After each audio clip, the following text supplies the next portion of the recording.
네, 안녕하세요. 오늘은 제가 최근에 세 번째 이직을 했는데 이제 한 90년 차 정도 됐거든요.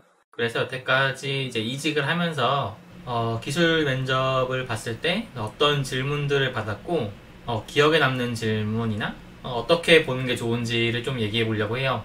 일단 경력직의 기술 면접이랑 처음에 신규 기술 면접이랑 조금씩 다른데, 신입 개발자 같은 경우에는 단답으로 나올 수 있는 질문 답변, 예를 들면 뭐 TCP/IP에서 3웨이 핸드쉐이킹이 어떻게 일어나는지, 뭐 브라우저에서 URL을 입력했을 때 브라우저의 창이 뜨기까지 어떤 식으로 작동이 되는지, 뭐 이런 기술 질문들을 많이 하잖아요. 이제 경력 면접 같은 경우에는 대부분 이제 프로젝트 경험이 있거나 아니면 어떤 시스템을 운영한 경험이 있거나 한 사람들이잖아요. 그렇기 때문에 질문이 조금씩 달라요. 지원자가 어떤 프로젝트를 했고 어떤 개발을 했는지 자기가 한 프로젝트에 대해서 설명해 보세요. 거기서 어떤 역할을 했나요? 뭐 이런, 회사마다 좀 특징이 있어요. 그래서 약간 대기업 같은 경우에는 주니어랑 비슷한 질문들을 해요. 어떤 기술에 대해서 설명해 주세요. 어떤 걸 알고 계시나요? 막 이런 질문들을 많이 하고, IT 회사, 요즘에 흔히 말하는 네카라 쿠베 그런 데는 약간 경험 위주로 어떤 식으로 공부를 하고 어떤 식으로 일을 하는지, 약간 사람 위주의 질문을 한다면은 대기업은 약간 지식 위주의 질문을 해야 된다고 해야 되나? 약간 그런 식의 차이점이 있고요. 제가 이제 기억에 남는 질문들을 좀 보면은, 그러니까 면접이 별로였다고 생각하는 회사들을 먼저 말해볼게요. 2017년인가 8년에 면접을 본 곳이 스크 계열사였는데, 거기서 무슨 신사업팀? 특이하게 1대9 면접이었어. 내가 혼자 앉아있으면은 반대편에 9명이 있었거든요. 그 9명이 전체 팀인 것 같았어요. 신사업 팀이었는데 그분들도 약간 뭐 인사 그 개편이 된 지 얼마 안 됐나봐. 그래서 팀원들끼리 서로 안 친한 게 눈에 보이더라고요. 9명이서 뭔가 질문을 하는데 통일성이 하나도 없고, 막 여기서 질문한 거를 막 여기서 까고 막 이런 식으로 면접을 봤어요. 그래서 아니 뭐 이런 팀이 다 있나 라는 생각이 들었던 면접이 하나 있고, 또 안 좋았던 면접은 최근에 이제 토스의 면접을 보러 갔는데 이런 질문을 했어요. 알고 계신 디자인 패턴을 전부 말해주시고 그걸 설명해주세요 라고 말했는데, 제가 왜 이 질문을 싫어하냐면은 일단 디자인 패턴에 대한 질문을 싫어하는 게 아니라 답이 정해져 있고 너는 대답해 라는 약간 답정너 스타일의 면접 질문을 되게 싫어하거든요. 제가 생각하는 디자인 패턴이라는 거는, 사실 디자인 패턴을 먼저 공부하고 코딩을 하는 거는 별로인 것 같거든요. 그러니까 약간 닭이 먼저냐 알이 먼저냐 느낌인데, 이제 디자인 패턴이라는 게 사실은 어떤 서비스, 어떤 프로그램을 만들 때 어떻게 하면 효율적으로 만들 수 있는지를 설명해 놓은 정의서라고 할 수 있잖아요. 그런데 제 생각에는 우리가 어떤 서비스를 만들 때, 어떤 프로그램을 만들 때 그거를 잘 만들기 위해서 노력을 하고 고심을 해서 만들게 되면은 어쩔 수 없이 그 결과물은 그 디자인 패턴을 수렴하게 되어 있다고 생각을 하거든요. 왜냐하면은 디자인 패턴을 정말 그대로 만들면 효율적이라면은, 우리가 어떤 프로그램을 열심히 만든다면은 그 프로그램은 효율적이 될 것이고 그것은 디자인 패턴에 수렴할 것이다 라는 게 제 생각이에요. 왜냐하면 디자인 패턴이라는 것 자체가, 내가 뭐 어떤 서비스를 코딩했는데 이렇게 하면 좀 느린데 이렇게 하니까 좀 빠르네? 이렇게 하고 저렇게 하고를 약간 구분할 수 없으니까 그냥 이름을 붙이자. 우리가 비효율적으로 했던 거를 A라고 하면은 내가 효율적으로 바꾼 거를 B라고 하자. 그럼 이젠 앞으로 이게 B야. 이게 B 디자인 패턴이 탄생하는 그 배경이에요. 우리가 코딩을 할 때 어떤 거에 대해서 효율적으로 열심히 고심해서 짜다 보면은 그게 효율이 최상이 될 것이고, 그게 바로 디자인 패턴 그 자체가 되는 것인데, 굳이 디자인 패턴 종류를 다 외워서 그거대로 내가 코딩을 해야 되나? 라는 생각이 좀 들거든요. 약간 비효율적인 옛날 주입식 교육의 그 폐해라고 해야 되나? 일단 암기해놓고 그거를 짜맞추려는 약간 그런 느낌이 들어서 이런 질문을 되게 싫어하는데, 토스에서 그런 질문을 했어요. 그래서 제가 약간 나는 디자인 패턴에 대해서 그렇게 중요하게 생각하지 않는다라고 말을 했는데, 그쪽에서 약간 탐탁치 못한 그런 표정을 지었어요. 그러니까 제 생각에 공감이 안 되는 거죠. 그러다 보니까 내가 만약에 그 회사에 들어갔다면은 아마 그 사람들이랑 충돌을 했을 거야. 왜냐하면 그 사람들은 어떤 개발에 대한 철학이 이미 다 정해져 있고, 너가 만약에 우리 팀에서 들어와서 일을 하려면은 넌 이 정도 알고 있어야 돼 라는 그런 느낌이었거든요. 약간 꼰대 느낌?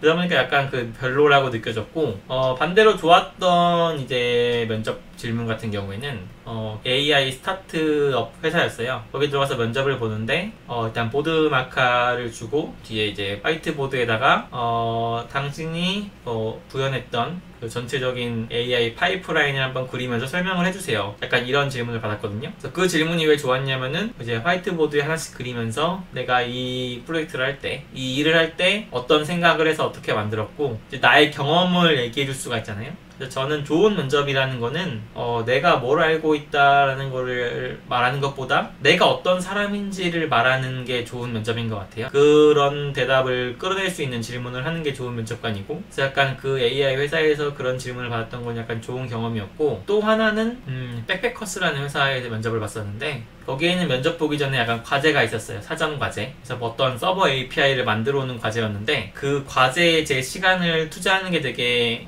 싫었던 거예요. 왜냐하면은 제 리소스를 여기에 투자하는데 내 시간이 너무 아깝다. 왜냐하면 회사 일도 기존의 회사 일도 하고 있었던 상태였고, 주말에도 내 시간이 필요한데 아무런 보상이 없는 이 회사의 과제, 물론 면접비를 줬다면은 뭐 좀 말이 달라지겠지만 면접비를 주지 않았기 때문에, 과제비도 주지 않았기 때문에 내가 왜 이 과제 리소스를 쏟아야 되는지 몰랐어요. 그래서 저는 딱 시간을 정해서 주말에 딱 4시간만 써서 이 과제를 해야겠다라고 생각을 하고, 정말 딱 4시간만 써서 과제를 한 다음에 제출을 했어요. 그리고 이제 기술 면접에 가가지고 제가 한 과제에 대해서 소스를 이제 보여주면서 설명을 했는데, 그 면접관들 표정이 되게 안 좋았어요. 그래서 이 사람들 왜 이렇게 표정이 안 좋을까라고 하다가 혹시 이것 때문인가 하고 제가 말을 했어요.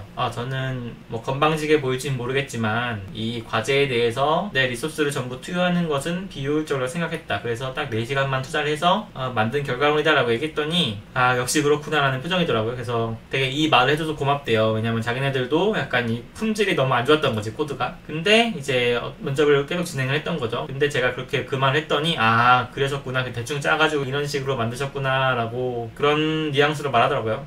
되게 좋은 면접 경험이었어요. 그리고 또 좋았던 면접 질문들을 보면은 어떤 서비스나 시스템에 대해서 구축을 할 때 어떻게 구축할 것인지 이렇게 가상의 그런 시뮬레이션을 하는 면접도 있거든요.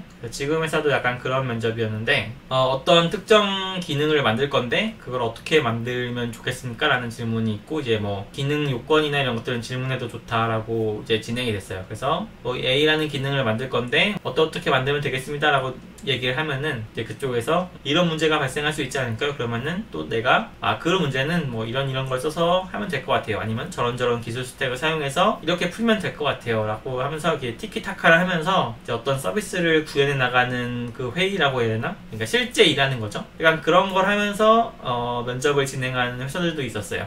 뭔가 내가 일하는 스타일이나 나라는 사람을 보여주기에는 되게 적합한 면접이라고 생각을 하거든요. 제가 생각하는 좋은 기술 면접이란 단순히 내가 무엇을 알고 사실을 전달하는 게 아니라 내가 어떤 사람이고 내가 이 회사에 들어서 어떤 일을 할 수 있고 약간 나를 알리는, 그리고 대부분 요즘 트렌드가 약간 이쪽으로 가고 있는 것 같아요. 요즘에는 신입 개발자 분들한테도 개인 프로젝트 경험이나 어떤 식으로 공부를 하는지, 어떤 식의 문제를 어떻게 해결하는지 약간 이런 거를 주로 많이 물어보더라고요. 그리고 제가 이제 기술 면접 같은 거 이제 이직을 3번밖에 안 했지만 되게 여러 군데 면접을 봤을 거잖아요. 전달해드리고 싶은 노하우는 여러분의 경험을 말하는 게 제일 중요하거든요. 이력서에다가 뭐 A라는 프로젝트를 했다고 적었는데 이거를 할 때 저는 뭐 어떤 스택을 써서 어떻게 만들었습니다 라고 끝나면 정말 사실만 얘기하는 거잖아요. 그런 식으로 말하는 것보다는 A라는 프로젝트를 할 때는 내가 어떤 상황이었는데 이거를 진행하기 위해서 어떤 기술 스택이 필요해가지고 내가 어떻게 공부를 했고, 근데 이게 부족하다고 생각해서 뭐 누구의 도움을 받았고 어떤 식으로 협업을 해서 어떻게 진행을 했다, 약간 이런 식으로 나 자신을 어떤 사람인지를 소개하는 게 가장 중요하거든요. 그리고 또 중요한 거는 여러분들이 일방적으로 평가를 받는 사람이라고 생각을 안 했으면 좋겠어요. 물론 면접관이 면접자를 평가하는 건 맞지만 반대도 성립을 하거든요. 내가 이 사람들과 일을 해야 되는데 이 사람들은 어떤 사람들인가, 무례한 면접관들도 많잖아요. 이 면접관들이 나를 아무리 좋게 평가해도 내가 이 사람들이 싫으면은 안 가야 되거든요. 근데 지금 우리 사회적 관념이라고 해야 되나, 인식이 면접관이 갑이고 면접자는 을인 그 인식이 너무 박혀 있어가지고 이 회사에 들어오려면은 내가 잘 보여야 된다, 약간 이런 생각을 가지고 있기 때문에 약간 그렇게 하는데, 실제로 회사에 들어가서 후회하는 경우가 더 많죠. 이런 회사였어? 이런 사람들이었어? 약간 그렇게 후회하는 것보다는 그냥 면접 때 이 사람들은 나랑 안 맞는 사람들이다 라고 해서 그냥 미련을 버리는, 스스로를 낮추지 말고 동등한 입장이라고 생각을 하시고 면접을 봤으면 좋겠어요. 여러분들도 그분들을 평가하시고 좋은 회사인지 아닌지를 잘 평가해서 좋은 회사에 가셨으면 좋겠습니다. 오늘은 여기까지 할게요. 안녕.